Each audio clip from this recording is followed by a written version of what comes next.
Քիչ առաջ դեղատնից գնեցի մի պրոդուկտ, դեղամիջոց, որից հաճախ եմ գնում ու մոտավոր գինը գիտեմ։ Մի պահ զարմացա, երբ վաճառողը ասեց, որքան պիտի վճարեմ, հետո նայեցի ժամին, 12:15 էր, գիշերվա, հիշեցի, որ գիշերային հարկ եմ վճարում, 12 է, դրա համար է թանկ, 8% ինձ փոխեց վաճառողը, ենթադրում եմ ըստ ապրանքի գինը տարբեր տոկոսով է բարձրանում։ Սոցիալական ցանցերում դժգոհում են, որ նույն դեղամիջոցը կեսգիշերից հետո ավելի թանկ են գնում։ Բողոքում են նույն ապրանքը նախկինում բազմիցս գնել են ավելի էժան եւ պնդում են, որ գնի տարբերությունը պայմանավորված է եղել միայն վաճառքի ժամով։ Պարզվում է նման դեպքերը եզակի չեն։ Գիշերային ժամերին աշխատող որոշ դեղատներում նույն ապրանքի արժեքը կարող է բարձրանալ։ Վաճառողները հաճախ դա բացատրում են ծրագրային փոփոխությամբ կամ գիշերային սպասարկմամբ, սակայն արդյոք օրենքը սահմանում է, թե որքան կարող է թանկանալ դեղը։ Ես իմ մեկնաբանությունը կարամ ասեմ, որ կա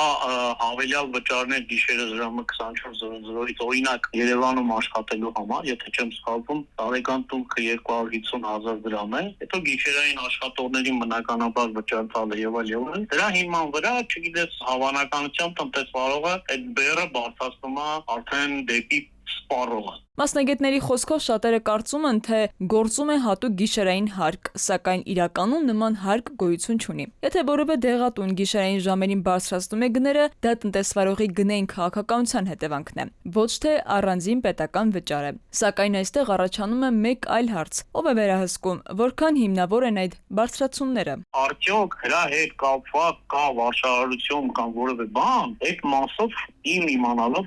չկա նման բան։ Այսինքն տնտեսվարողն է որոշում իր ապրանքը ինչ գնով վաճառել։ Այսպիսով, եթե կեսգիշերից հետո նույն դեղամիջոցը ավելի թանկ է գնում, դա չի նշանակում, որ վճարում եք գիշերային հարկ։ Ավելի հավանական է, որ տվյալ դեղատունը գիշերային ժամերի համար կիրառել է իր կողմից սահմանված գնային քաղաքականությունը։ Իսկ սպառողներին մնում է համեմատել տարբեր դեղատների գները եւ ընտրել իրենց համար առավել շահավետ տարբերակը։